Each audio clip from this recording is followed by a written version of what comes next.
welcome to Sports Counsel, your playbook for all things sports. I am your host Matt, and I'm here with Bryant and special guest AJ for this episode of the show. With so many injuries, bye weeks, and just plain bad players littering fantasy lineups everywhere, it's time to dish out some advice. We take on our listeners' biggest fantasy football questions that they're dealing with this week. Plus, we recap a wild Week 5 in fantasy football and reveal our starts and sits for Week 6. Today is October 7th, 2025, and this is episode 189 of the show. Well, guys, I think this is a third of the season, quarter of the season is over. Yeah, I'm looking towards 2026 already. I'm not gonna lie. This was what they call Black Sunday for me. I lost in all three of my leagues, and your guys are about to listen to my advice here. So we're gonna be doing better this week. You might have noticed that there's a certain person that I did not call on this episode here. We have Bryant, we have AJ on the show, aka Mitty Too Litty. What's up, Mitty? How's it going? What's up? Thanks for having me on. You know, it's a blessing as always. Mitty's on for the second straight week because if you recall in last week's episode, if you listened, G and Mitty played off against each other in the Listener League. And right after we stopped recording, they were trash talking a little bit and they made it a little bet where whoever won this week would be on the show and the loser would be banned from the show for about a week and they couldn't come on. So I think you can already kind of guess what happened there.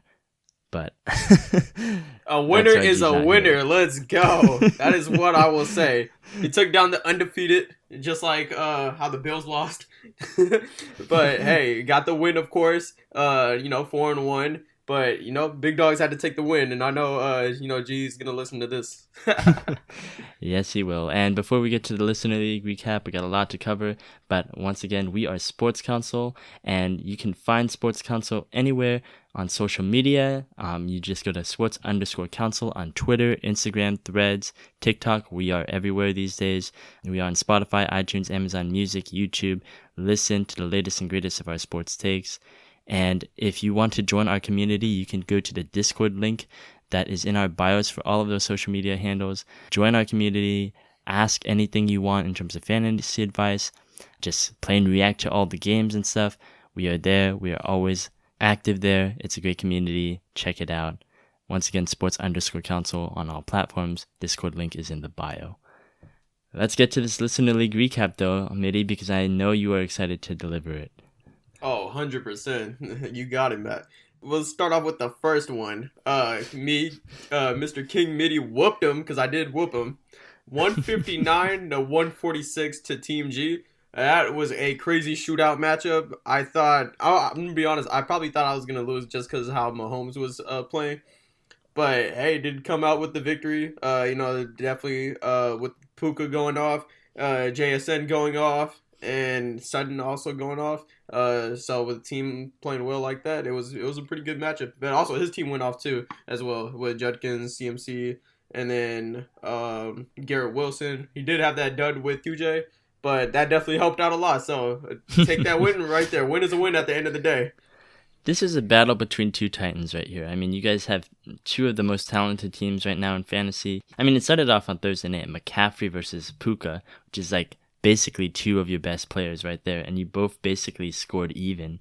But then I think JT for you, Mitty, with 3 touchdowns and a 2-point conversion, that pretty much was like, okay, he sealed the deal right there with that. I honestly forgot who he was even playing, but when I found out it was the Raiders, I was like, okay, then that makes a lot of sense. And I would be remiss if I didn't tell you, Mitty, that G had something to say because he knew he was banned, but he did message us. He said, "Can one of you say, fuck Mitty for me while y'all are doing the recap?" So there you go. Fuck Mitty. And he said to add a little extra on top. So I think he means to, fuck you, fuck your bloodline that doesn't include him. And fuck all your generations to come after that. He doesn't consider you his cousin right now. Wow, that's crazy. I even got the cousin ban for just a few days, which is even crazy. That's just it'd be your own family sometimes, really. Damn, you set him off. I actually have a question for you as the winner of this league. It's not actually related to your blood rivalry here, but I noticed you're carrying 3 tight ends on your roster. Is that part of your winning strategy? I'll be honest with you. I kind of thought about it too, but I also just didn't know how Njoku was gonna do. But I'm probably gonna take one of them out. But honestly, no, all 3 of those tight ends did go pretty good. I just had to fill something in because Njoku was crashing out on me on every single other one of my leagues. So I was just in panic mode, just trying to see what's the right situation for a tight end. It's a triple tight end Good formation. Yep, Trying to go for triple it. tight end formation. Yep, that was the right package. That's definitely something I know G has done in the past leagues before. So maybe you're the master of the 3 tight ends now these days. But, Ooh, them fighting words right there. But all right, let's go to the next matchup. Matt, this is gonna be a stinger, but I did want to go to yours one. 130 versus the Celtics, 132. Yeah, honestly, I've been playing fantasy football for like at least a decade now, and I can't recall how a loss that I've never been more mad at, honestly. I thought I was past that, I've had really close losses. I've lost by point whatever, but this was pissing me off, guys, not gonna lie, because right at the end of Monday Night Football I was so irritated because I lost by 2. I lost like by 2.7, but there were so many ways that I could have won this. I could have won because Drake May could have gotten a touchdown instead of Josh McDaniels giving it to fucking Ramondre Stevenson. Hey, I don't know what the deal is with that, but let's put our most fumble-prone player at the goal line and let's see what he can do. Even though he's already fumbled at the goal line this year.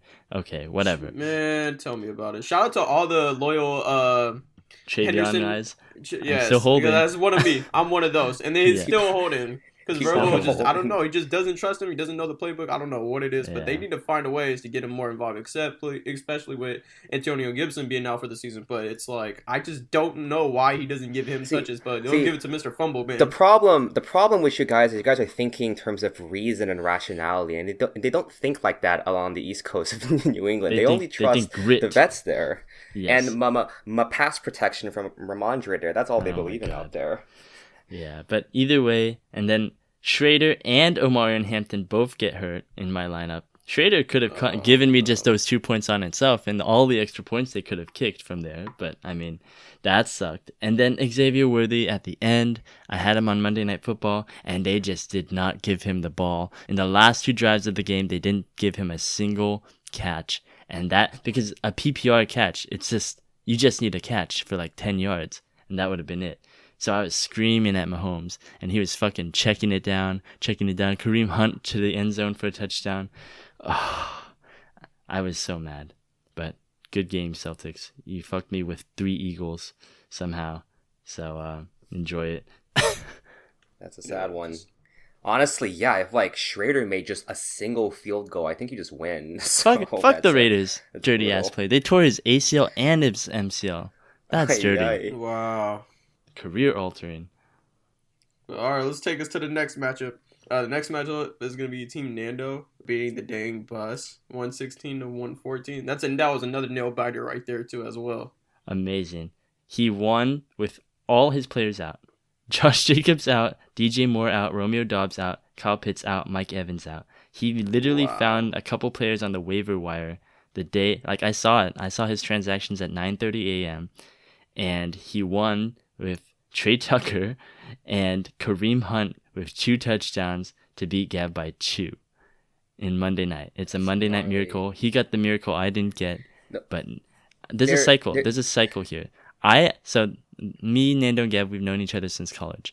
Every time we play each other in fantasy football, I always beat Nando, Gav always beats me, and Nando always beats Gav.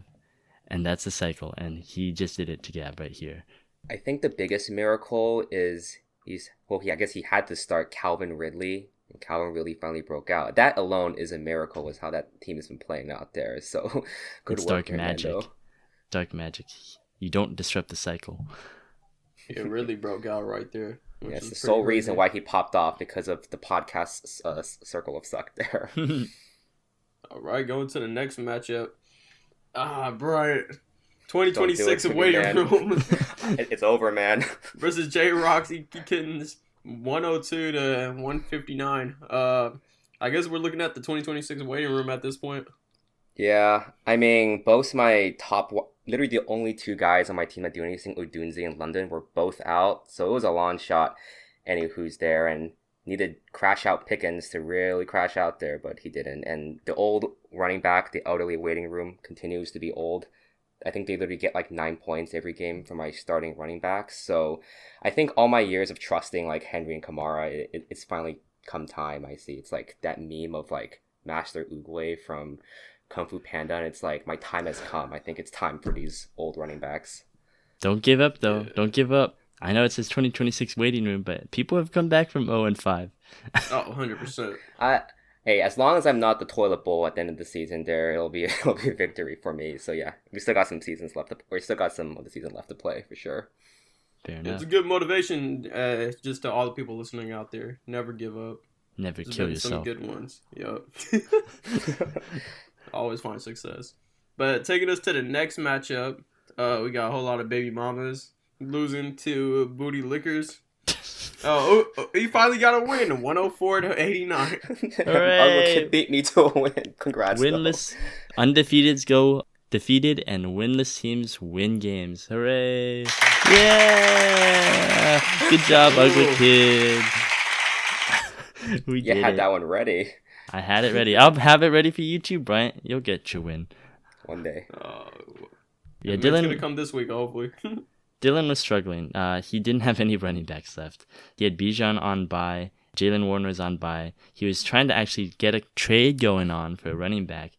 And eventually, I unfortunately gave him some unfortunate advice and told him to play Chris Rodriguez, to pick up Chris Rodriguez, and he played him.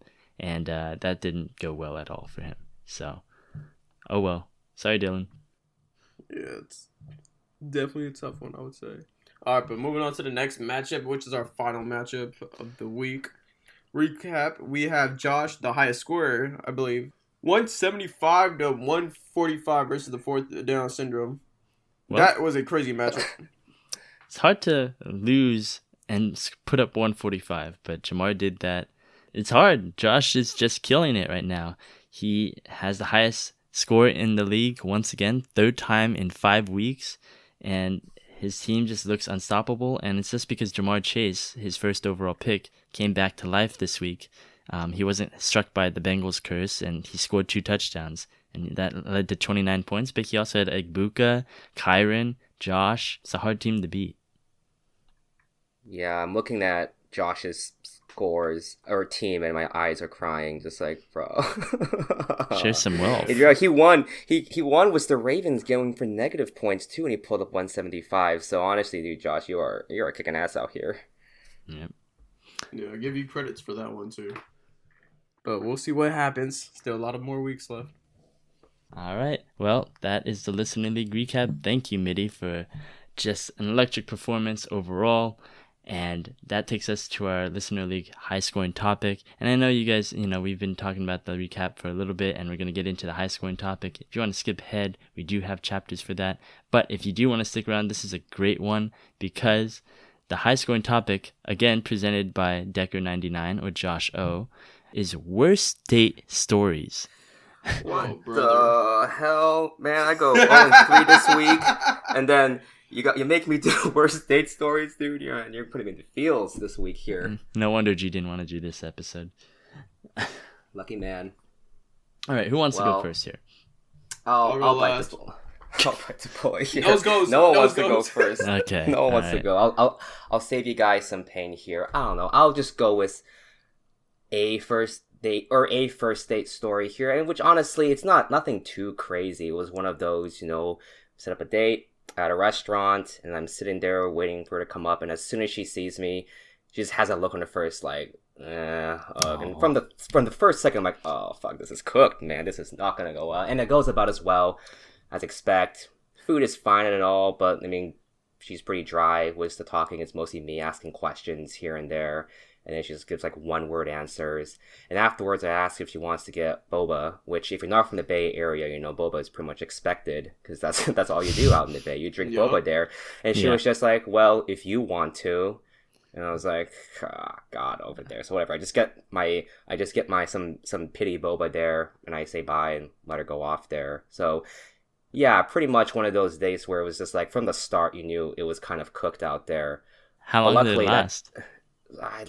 I think an hour and a half, maybe just less than 2 hours there. It was just one of those, like, you get dinner, you get something, and then that's it. She got, like, it's one of those, you get like a free meal, or at least she got a free meal out of it there. Damn. But luckily that day I was going to, this was in Berkeley. Luckily that day I was going to a concert later in SF. So after that I was like, oh well, I have a concert. Yeah, you blow it off, right? And you blow it off, enjoy myself out there. So that was some consolation there. But yeah, pretty typical story. Sure, hopefully a lot of you guys can emphasize was that just like from the start, it's not going too hot there. So Yeah, I mean, I don't understand why you would go on these dates if you're gonna act like that, right? If you're gonna like say one word answers, you're not gonna engage.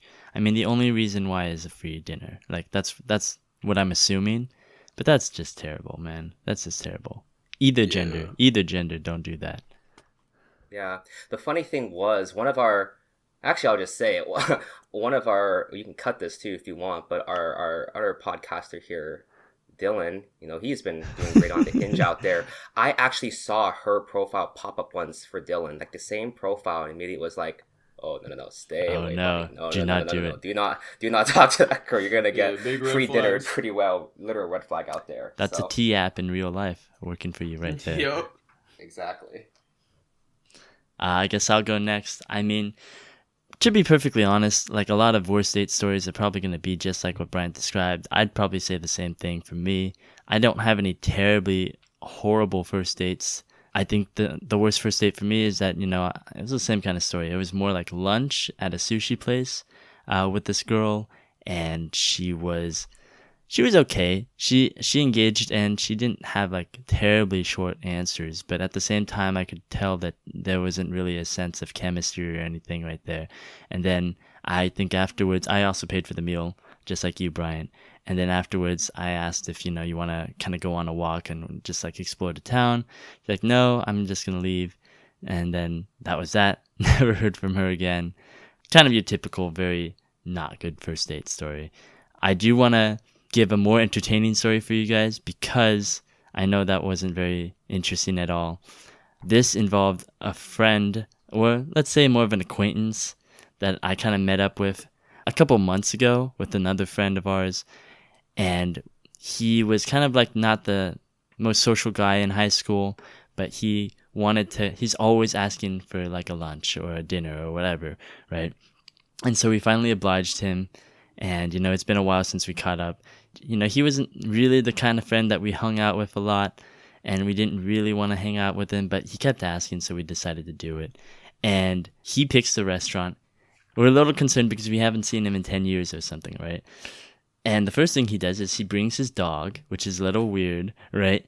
And, he doesn't keep it on the leash. He leaves it off the leash. He drops the leash in the restaurant, and then the dog, like, immediately goes away and shit like that. And I'm like, okay, what the fuck is going on here? And I have to I feel like, I say like, hey, should you bring your dog back? And he's like, no, he's a good boy. Don't worry. He'll stay. No. And then he's like harassing the other patrons. So I have to physically bring the dog back. Right. And then he opens up the menu and he's like, oh, we should order appetizers for the table, right? You should order drinks. I'm like, okay, sure. This must be a big man. He's trying to spend a lot right now. Right. Conversation though was horrible. He is not a social guy. He does not socialize whatsoever. And even though he's the one who's been asking for dinner and lunch every single time, he doesn't say anything about his life. It's been like 10 years, and it's like, hey, how's it going? How's it been? What do you do now? What are your hobbies? Oh, nothing much. Yeah. And if he doesn't answer, he stares at you. He stared at me, this man from across the table, and I don't know what to I ask him a straightforward question. He doesn't say anything at all. Finally, and so I'm like, okay, fuck this. I'm done with this. Oh, we're done with dinner, right? But he's like, oh, let's order dessert, right? Let's order fucking dessert. And it's already been like an hour and a half at this point. And I'm like, I just want to leave at this point because my friend is with me too, and I'm glad he was there. So we could kind of silently communicate to each other how much we were suffering at this point. And he orders this big ass brownie with the ice cream on top, and he wants us all to share it like we're a romantic couple, right? And finally the check comes. It's a lot of money. I won't say how much, but it's a lot of money. It's a nicer restaurant. Again, he was the one who chose the restaurant. And I'm like, okay, here you got this Venmo, right? This person, I was like, you got to Venmo this much, right? And he literally opens up his Venmo in front of me, and there's $17 total in there in his entire bank account. So he's like, I can't pay.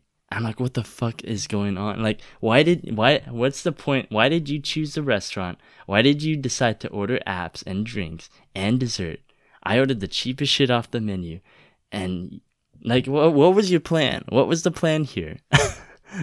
Yeah, he was just like all the other girls out there, man. Wants that free dinner. Honestly, I paid more for him than any first date that I've ever paid for. Ever. Motherfucker. That's incredible. Yes. Got one over you. And that's what happened. Yeah. So I paid. I paid for that. I paid with my life and my time. And that was probably the worst first date ever. Don't call me back. What a guy. What a gentleman, you know? I treat my patrons very nicely.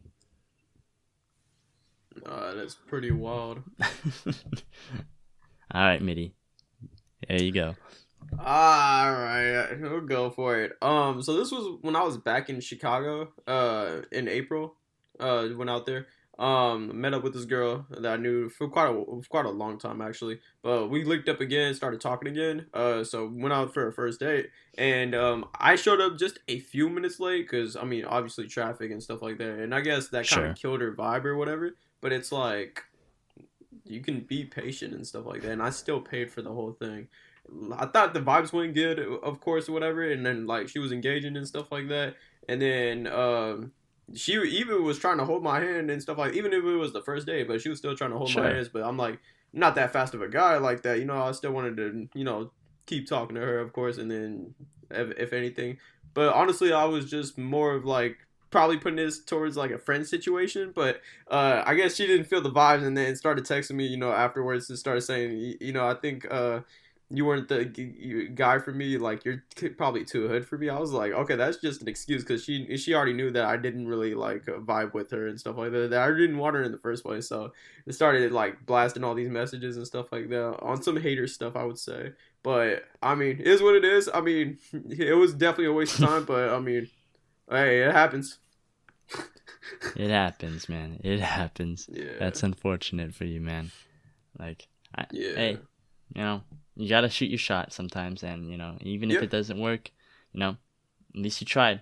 You just got out there, I think her played a good game. Mad, yeah, for sure. I think her being mad at me being just a little bit late kind of made her mad, but also that kind of pissed me off too. It's like, yo, it happens. Like, it happens. As long as you tell her ahead of time, like, oh, hey, I'm gonna be a little late. It's all good. Yeah, that's what I'm saying. It's not like a ceremony I have to get to. Like, come on now. Yeah. All right, that was your worst first date topic. Please don't do that again, Josh. Oh yeah, I don't want to think about some old times, man.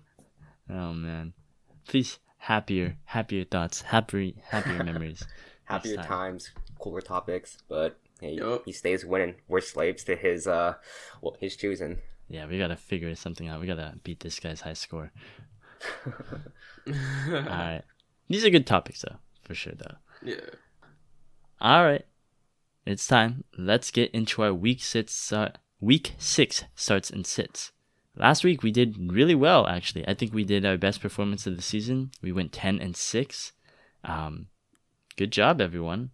We pretty much hit on like almost all the key ones. We had a couple of misses like Woody Marks, Matthew Stafford, right? Cortland Sutton was definitely a huge miss from me. But, the rest were pretty solid. Justin Fields, garbage time works out for the best, right? And then we had 2 out of 3 of the tight end touchdown guarantees. After not getting a single one, we got 2 of them this time. So, hats off, everyone. We're starting to cook. Season's heating up. Yeah. Here we go. All right. So, we're going to keep this hot streak going. All right, guys? I'm going to start off first, and I'm going to go with Matthew Stafford versus the Baltimore Ravens. And yes, I said last week to sit Matthew Stafford versus the 49ers, and now I'm telling you guys to start him? Yeah, because things change, matchups change. And against the Baltimore Ravens, I think every single quarterback who has gone up against them so far has had an amazing, week. Short of maybe the Browns, right? But, Joe Flacco is just not that guy anymore. Sorry, Bengals. But Matthew Stafford, he has been killing it lately. The addition of Devontae Adams in the red zone has really helped with his passing touchdown stats. Even though Puka hasn't caught a lot of touchdowns, Devontae Adams has been that guy to catch those touchdowns. And for some reason, even when teams have been blowing out the Ravens, they still pass a lot. Like CJ Stroud, I think, passed for another touchdown or two, even though he was up by 30 against the Ravens. They are just that bad of a defense right now. Justin Madubuike is out for the season. I think they're starting some just terrible corners out there. And, I just think it's a smash start, especially if you're trying to stream a quarterback right now. You have a couple of guys out.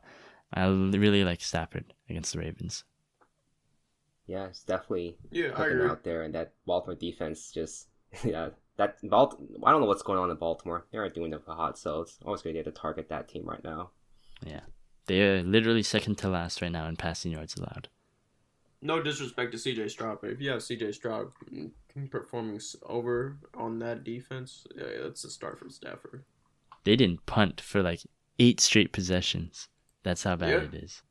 All right, so from my start, I'm going to go with Justin Herbert versus Miami. The Dolphins' defense is absolutely terrible.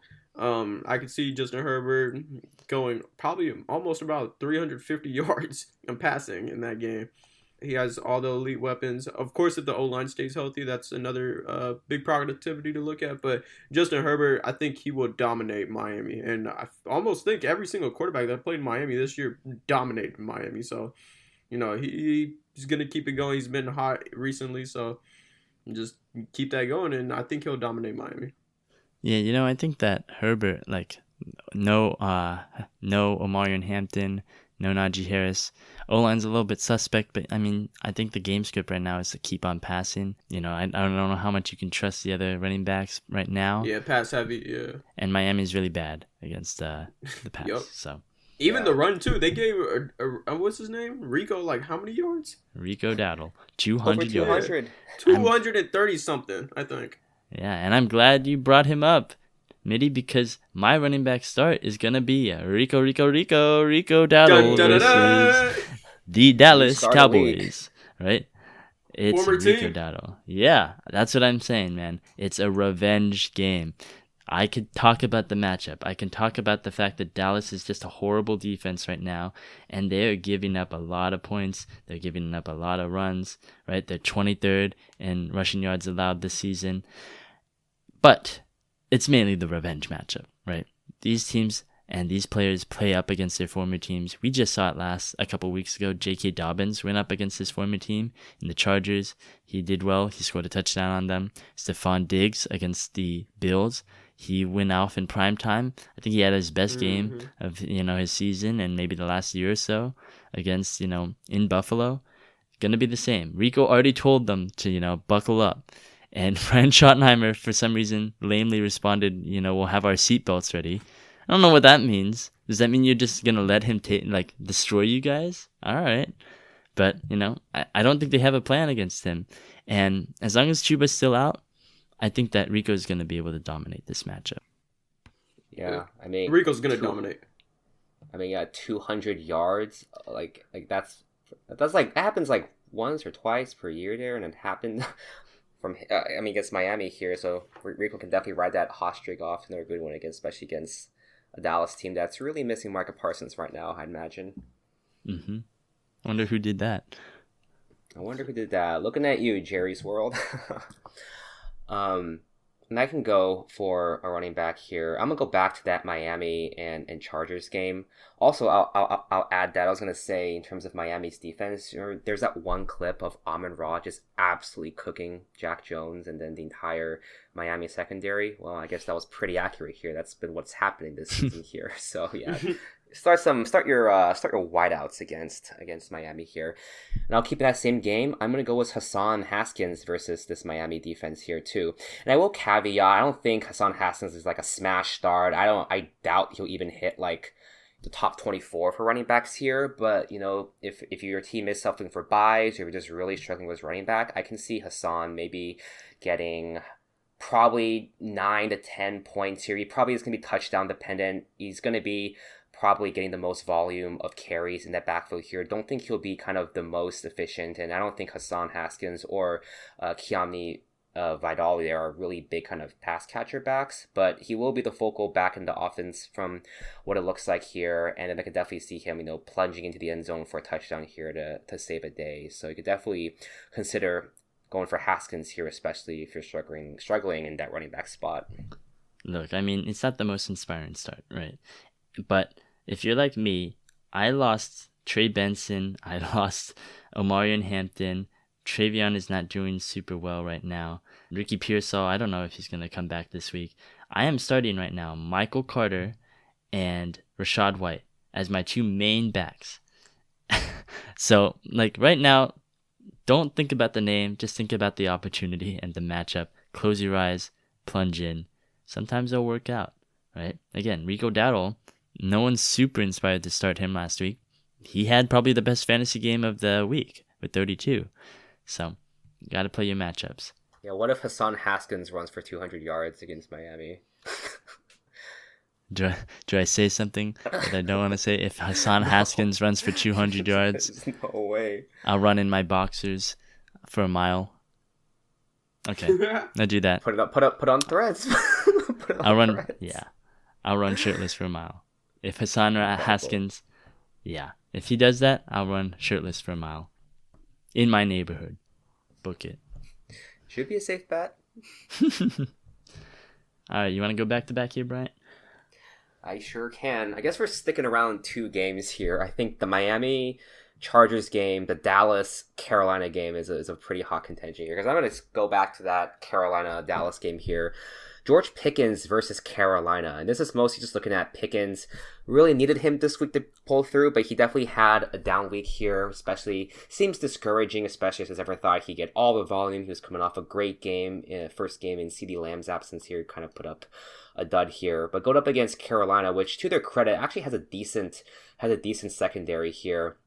This is kind of like hey, don't give up on Pickens. If you do have a loaded roster, don't just bench him just flat there and then, still expect Pickens to have a good game here against Carolina.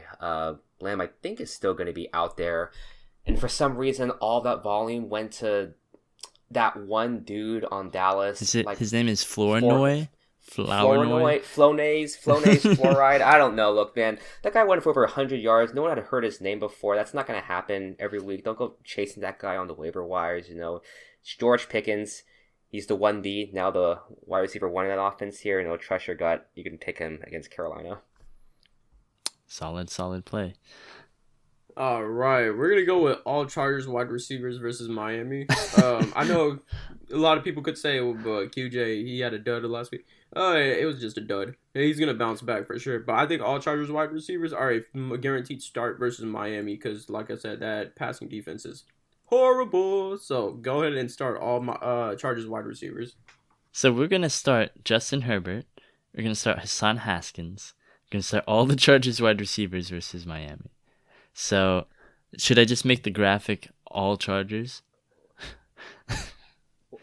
Wait. I got one more here. You're keeping that offense. You can look at Darren Waller versus Chargers. I'll talk about it later, but yes, you might as well just start the entire Chargers team, or just start all the players in that game.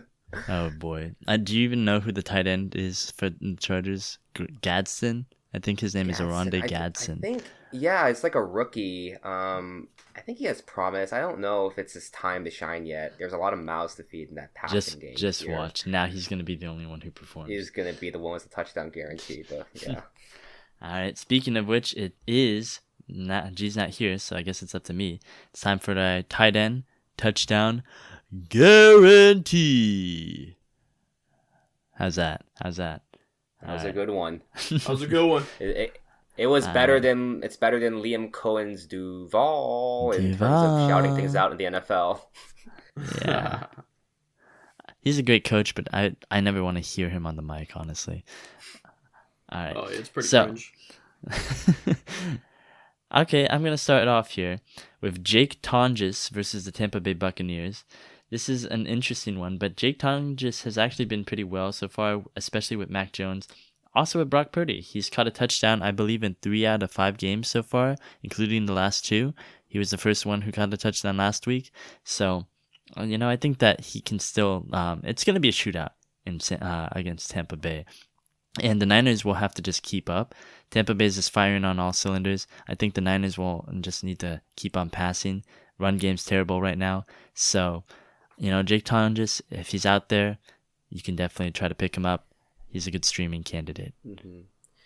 Yeah, it seems like, whether it's Mac Jones or Purdy they're all looking kind of Tonges this way, who's really stepped up in the absence of Kittle, who I think hopefully he's coming off IR pretty soon. I mean, I definitely need him. I need my top tight end there. But yeah, props to Tonjes for doing well out there. Could definitely see him getting a lot of volume against, a lightning strong Tampa Bay team. Yeah. Yeah, he's been dominating. And Tampa Bay also did give I think what's his name? AJ Burner? AJ Barner. Yep. Yeah, they gave him a lot of points and yards. So yeah, I could definitely that's a good pick right there as well. Yeah. And I'm going to put the viewers out of your misery here, or listeners out of your misery here. I know we keep on going back to this Chargers and Dolphins game. I'll pick a Dolphins guy, Darren Waller, versus the Chargers here.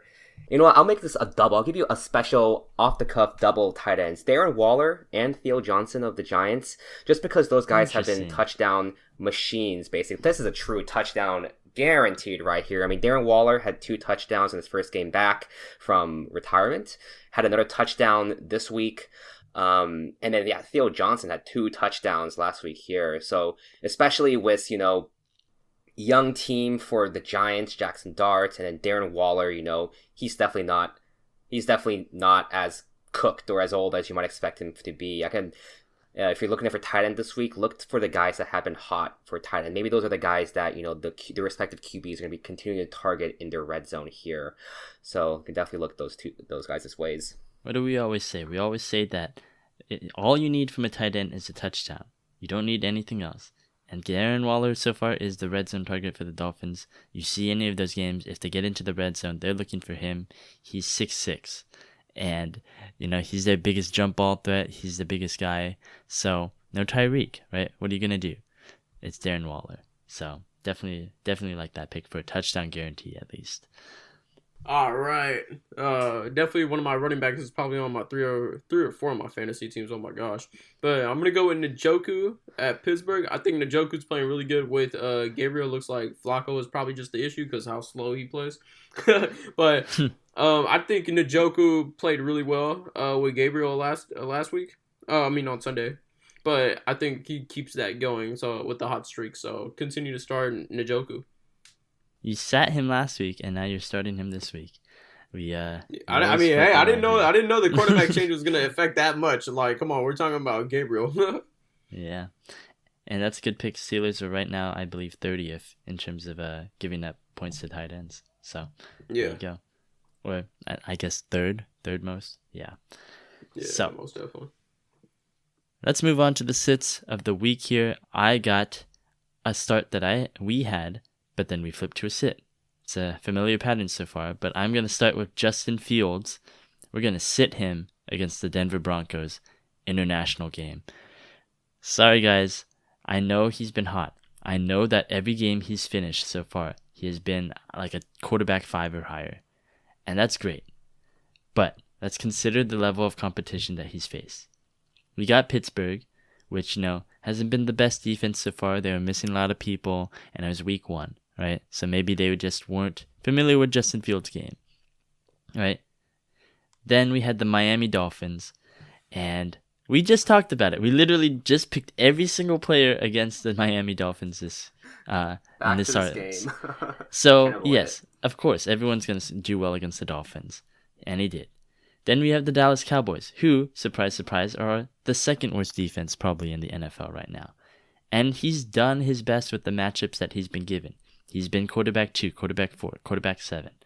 But this is a Denver defense that is much better than all of those defenses, right? I think, they have Pat Surtain. They're giving up the 8th least passing yards per game right now. They're pretty good in the run game as it stands. I think they understand, they're playing with the big boys right now. This is not, your shitty defensive coordinators.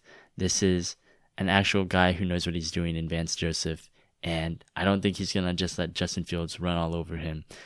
Maybe if you really want to play this game, he'll get the garbage time points just like he did last week against Dallas. But I just foresee it as a lot harder of a matchup. I think this is going to be more like the Buffalo game, where he finished as the quarterback 35 out of 32 starting quarterbacks. So definitely try to bench Justin Fields if you can. Yeah, I think that's the thing with Fields this entire season. He either goes off as like a QB, like a top 5 level QB, or he does nothing and pass for like 30 yards in the game. I think the one really bad game he was doing that there. So you got to kind of run your luck there, and then especially against Vic Fangio, right? Still in Denver. Yeah, you don't want to. No. That's your matchup. That's Philadelphia's defensive coordinator. Oh, I'm sorry. My mind's back in 10 years ago in the past. I will say that as a big Justin Fields fan, as a lot of the listeners know, I hope he goes off against Denver. But yeah, Denver is a pretty scary defense, and hey, they do dominate. So it's a good choice, probably sitting on this one. Yeah, 100% there. All right. Vance Joseph, that's the guy. Anyways, Jackson Dart versus Philadelphia. Yeah, the Jackson Dart bandwagon started off hot, completely dudded against what many consider the worst team in the league against the Saints there, and I don't see that continuing against the Philly team that's coming off, the first loss of the season there. And although Jackson Dart, right, versus kind of like Bo Nix and that Denver offense there, I just don't think Dart has the weapons to compete and really expose or do damage to that Phillies defense there. I mean, his entire offense is Cam Scatterbo, and if they get close to the end zone, you can maybe throw a touchdown. You can try to throw one to Theo Johnson out there. But that's their entire offense, right? They don't have neighbors. Wan'Dale Robinson gets like 30 yards a game. Sterling Shepard's probably run that much too. So this is just a severe lack of weapons for Dart, especially with him being a rookie out there. I can definitely see him having a poor day against this Phillies defense. All right. I'm going to go with sitting Goff versus Kansas City. Goff, he's been pretty hot, but I think Kansas City will probably definitely limit some of the things for sure. I think they're going to keep a higher value look point at Amon-Ra St. Brown's because J-Mo's not doing anything. And of course they're running backs.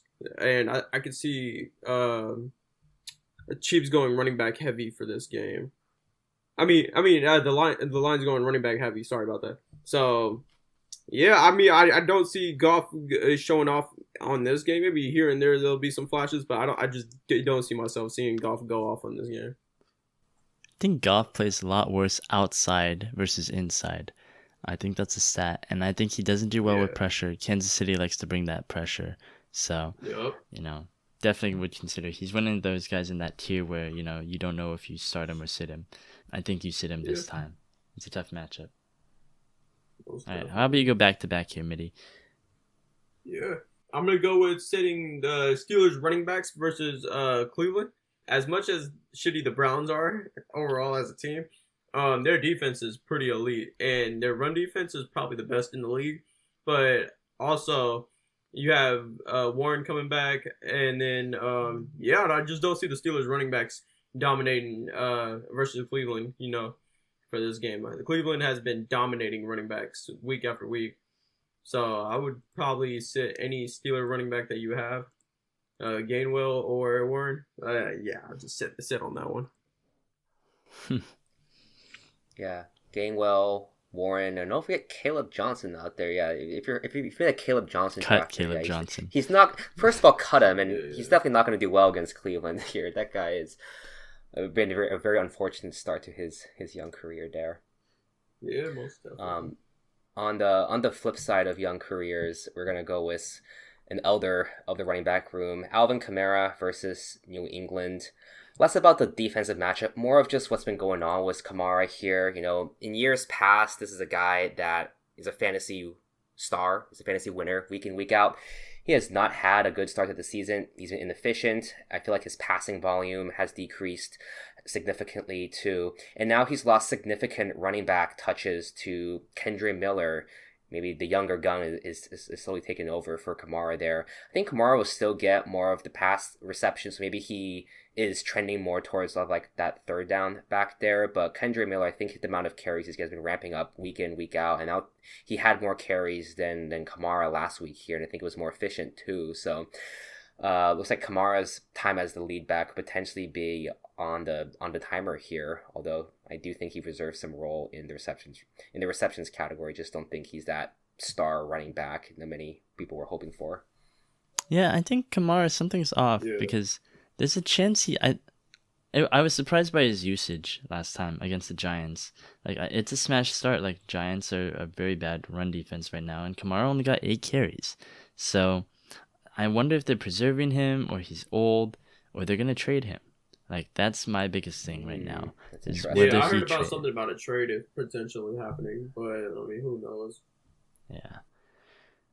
Another pick along the lines of, guys you probably drafted here, we might want to consider sitting Jacoby Myers versus Tennessee. And this is kind of hard for me because, as some of you might know, I've been a big fan of Jacoby Myers over the year. Always saw him as kind of that underrated pick. Would get you consistent, like almost wide receiver 2 level numbers. But I feel like he kind of became an open secret this year. People targeted him. Maybe that's why he's bad. But he's going up against a Tennessee team, which also isn't the best defense out there, but just it's mostly a testament to how Geno Smith has been playing here. That dude has been an interception merchant. He has not been passing well since the very start of the season, which has influenced Jacoby. I think he's been averaging like legit 7 points for the last couple games here. If he gets a touchdown, he'll get a bump there, but I expect him to get anywhere in the realm of 7 to 9 points next week. So if you are just looking for someone in the flex, Jacoby Myers will still works there, but I don't think he's going to be putting up, those solid wide receiver numbers, or maybe just barely double digits, like 10, 11, absolute most there. So I think I've seen a stat where they say that the most catches so far without a touchdown this season, Tedera McMillan and Jacoby Myers. And this is not even new to Jacoby Myers because, he never gets touchdowns for some reason. Like, yeah, he's always, like, when he was good, he's always get, like, tons of receptions, solid amount of yards, like, maybe, like, 60 to 70 yards, and maybe, like, 5 or 6 receptions. And that gets you around, 12, 13 points, 12, 14 points there, but it just hasn't happened the last couple of games because Geno Smith has been tossing the ball all over the place. Maybe they should start. Maybe do they consider starting, I think, Kenny Pickett's one of their, or at least somewhere in the QB room. Maybe I don't know when the Raiders are looking elsewhere for QB. Yeah, Geno stinks. They shouldn't have given him that contract. Yeah. All right, I am going to finish off the wide receiver sits here. I'm going to go with Jerry Jeudy versus the Pittsburgh Steelers. Honestly, I'm not very high on these Browns receivers in general. It looked like when Dylan Gabriel was passing the ball, he was mostly doing it to his tight ends, right? He gave 9 targets to Njoku. He gave a lot of targets. He gave 4 targets to Fannin. And, Isaiah Bond, Jamari Thrash, and Jerry Jeudy, none of them topped 30 yards. None of them topped 3 receptions. So I just think maybe Gabriel is a little bit more of a short kind of mid-range thrower. He's not going to go for those bombs. Not very good for fantasy output. Honestly, Jerry Jeudy is just not a very good start in general. He's just he's been very disappointing so far. Like, he hasn't had a double-digit PPR week since week 1, and that was 11 points. So I don't think you can start any of the Browns with confidence other than Quinshawn Judkins at the moment. I think you can gamble on one, like you said, Midi and Njoku at Pittsburgh, but I think the rest, like, I don't know. Fannin maybe, but definitely not the wide receivers. Just watch as it's the classic Jeudy 200 yards reception week coming up here. His yearly legacy game, or at least he had that big one last year. He always does. But honestly, I don't think it's this week. All right. Well, we just got one tight end sit for the week here. Juwan Johnson versus Patriots. Look, it's week 6 of the season. Maybe you followed the advice to get Juwan Johnson from week 1. Well, it's fallen off the rails here. He's been putting up like 5 points per game. Time to look elsewhere, especially since I think both it's like Foster Moreau and Taysom Hill are back from injury, so there's even more competition in that tight end room over there for him. So yeah, he's doing nothing more than like a dart throw starting from now on here, even against New England. Yeah, it looked like he's getting great snap percentages right now. He's getting good target shares to start the season, and now 3 targets in his last 2 weeks, 4 targets last week, right? It's just, I think you consider Jawan to be you could start him, and he's a solid starter, but now I think you can flex him out, or you can probably cut him, and I don't know how many people would pick him up at this point, because he's kind of just like every other tight end. If he doesn't get a touchdown, he's not going to be really worth it for your season so far. Yeah. I don't know if actually considering that. We'll still have to see. But the classic, oh, wait, I forgot Taysom Hill's a tight end in fantasy. Maybe soon that wagon will start soon. The accursed for one. the yearly time. He's the forbidden one. Yeah. If there's any tight end, it's like start 1 week, you immediately drop the week after. Yeah, that's the Taysom Hill ride every year. That is facts. All right. Well, first of all, in our sits, I'm noticing a pattern here. Almost every single one of them has a J in their name here. Justin, Jackson, Jerry, Jalen, Jacoby, and Jawan. I don't know. Maybe we're just haters to the J name. We got Justin and Jake for the starts too. So yeah, a lot of J names in this league. Maybe there's just Joku. Njoku. Njoku. Oh man. Yeah. But I think that's maybe I'll put it on the graphic. Everyone's going to be a J in the sits category. But that is your starts and sits for week 6. Hopefully we're going to get a winning record for you again here. But, take a look at our full list of starts and sits on our social media handles. We'll be posting them on Saturday afternoon like always. Again, sports_counsel on all platforms. And be sure to go to our Discord and ask any certain questions that you want. We will be there to answer them. We do want to help you out every week, and we are set to help you win week 6 for sure. And speaking on that note, we're going to do a little bit of fantasy football counsel here. We asked our listeners and our fans to send in some questions that we can help them answer, because I know that we've been giving them our starts and sits, but sometimes they want a little bit more of a personalized touch to it. They have their own kind of start and sit questions, or maybe not even start sit questions. It's just general questions about fantasy football that they would like us to help them out with. So, we are going to start off with this first question here. I believe this is from Hillary Ann Jones on Twitter, and let's see what it says. It says, which 2 wide receivers have the most upside for the second half of the season out of Watson, Reed, Ayuk, and Jalen Coker in a PPR league? And this is an interesting one because all of these guys are currently injured. Christian Watson and Jalen Coker are coming off IR right now. I think their practice windows was opened. Jalen Reed is still on IR. He had that really nasty shoulder injury, I want to say. And then Brandon Ayuk, we don't know yet when he's going to return, but the expectation is he will be out there probably around midseason, right? So which 2 wide receivers are you thinking of here? Well, I think one, maybe you guys will contest me on this. I feel like Ayuk is, well, maybe not the runaway. Clearly, we should start him. But I do think he's a very strong pick for that. I mean, it's Brandon Ayuk. Mm-hmm. That this Niners team definitely needs another quality wide receiver here. We saw, Ayuk's been going for 1,000 yards these last couple of seasons here, and I guess he is coming back from ACL. So those can always affect a player as they ramp things back up. But I do think it's not good analysis, but it's Brandon Ayuk, man. Start him. He's a start. So would you guys agree too? Would you have Ayuk as for sure one of the top 2 wide receivers from this group?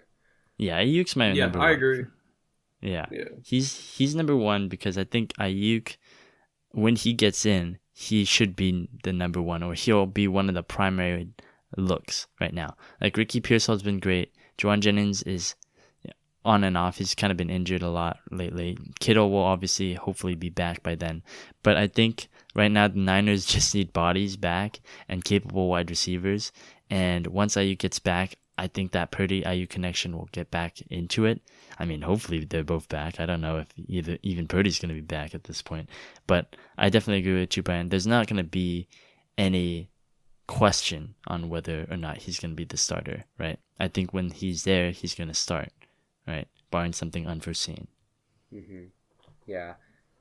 I think kind of just looking at it. Oh, sorry, go. You can go. No, it's all good, all good. I was gonna say I'm gonna go with Reed for number 2 too. I think Ayuk and Reed.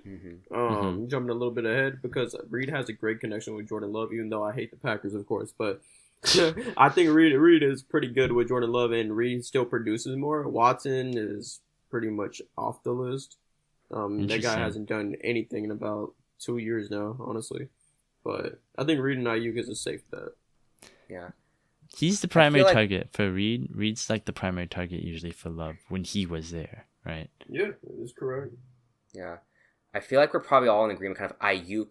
At least I would rank it like Ayuk, Reed, and then Watson and Coker are kind of like, if you got to pick those guys, you're really struggling out there. Maybe Coker just over Watson, just because I feel worse. I think worse about Watson, although Coker is in Carolina out there, but I feel like you have a bit of slightly more of a role than Watson, but I feel like definitely Ayuk and Reed are probably the top 2 at least of the list here. Honestly, I was gonna say Ayuk and Coker because I think, first of all, I do agree that Reed will be the primary target if he comes back healthy, but that's a big if for me because last time we saw him, he hurt his shoulder really bad, and he was already playing on a Jones fracture on his foot.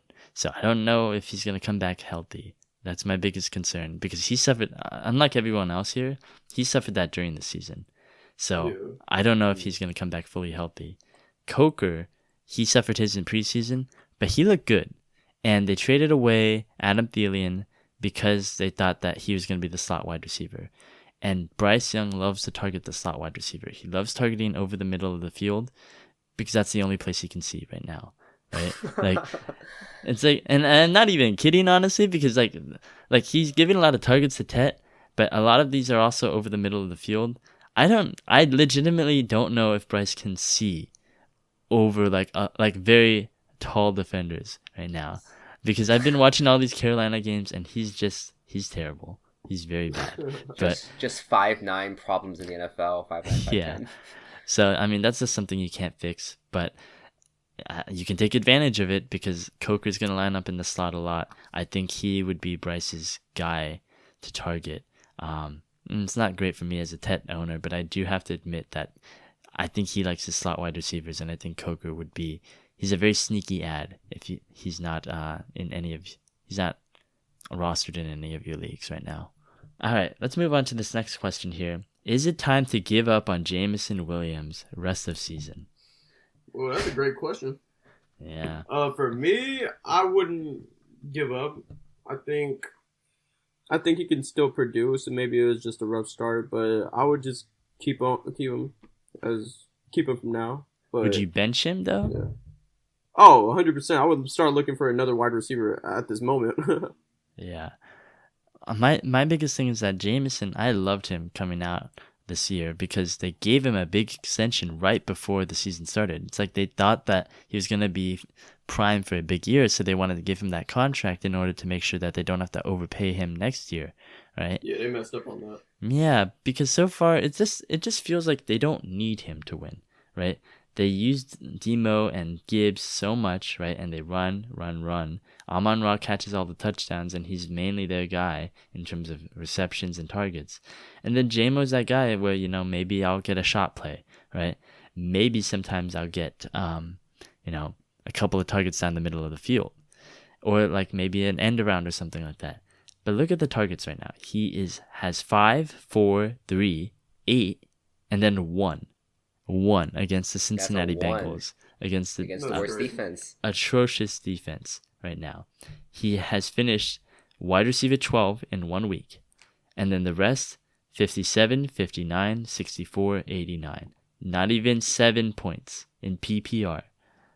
That's crazy. Now 1 week was versus my favorite team, which is the Bears, of course. Yeah, you remember that well, Mitty. Yeah. So it's just you can't start him.